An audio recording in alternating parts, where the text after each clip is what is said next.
Okay, so if you've ever found yourself staring at your nonprofit's bank account, knowing there's money in there but you can't use it for what you desperately need, then you're in the right place.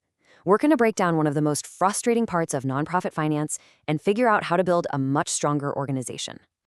Ah, this phrase. I'm willing to bet this is the silent scream of just about every nonprofit leader out there. It's that sinking feeling, right? You know you have the resources, but you're tangled up in these invisible strings holding you back.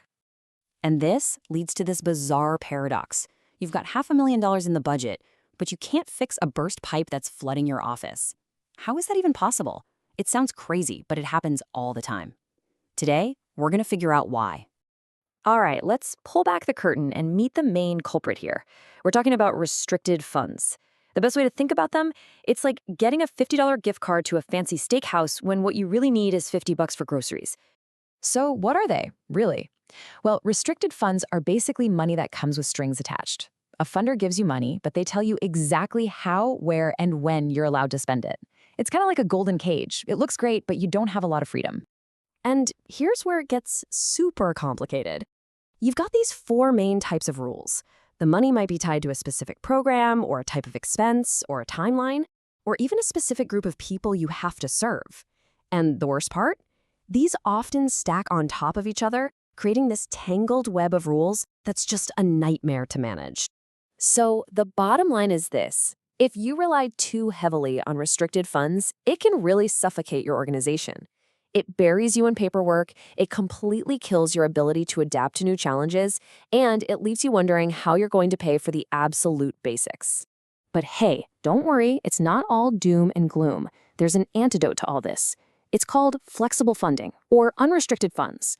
And honestly, this seemingly boring money might just be the superhero your organization needs. This is the cash equivalent in our gift card analogy.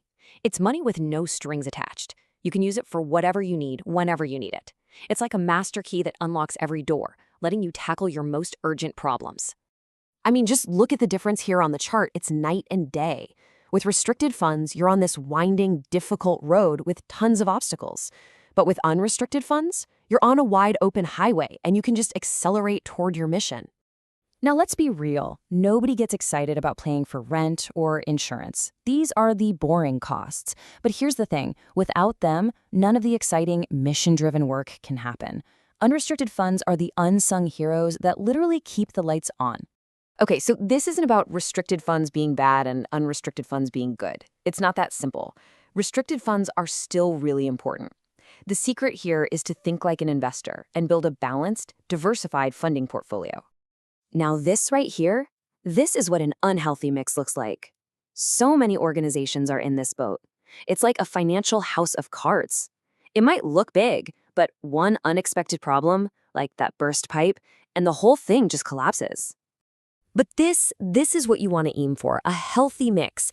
This is what a stable, thriving organization's funding looks like. You've got your core programs funded, but you also have that flexible money that acts like a shield, letting you handle anything that comes your way.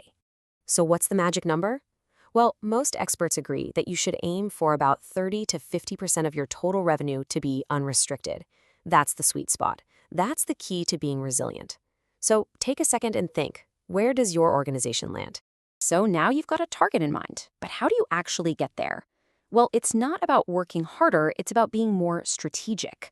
Let's finish up with a simple framework to help you stop just chasing any dollar you can find. This checklist is your new best friend. Seriously, before you say yes to any grant, just run it through these 4 questions. This simple tool will empower you to make much smarter decisions. It's time to take back control of your financial health. So as we wrap up, I want to leave you with this one question to think about. Are you building an organization that's just busy? Or are you building one that's designed to last, to have a real impact, and to survive whatever comes next?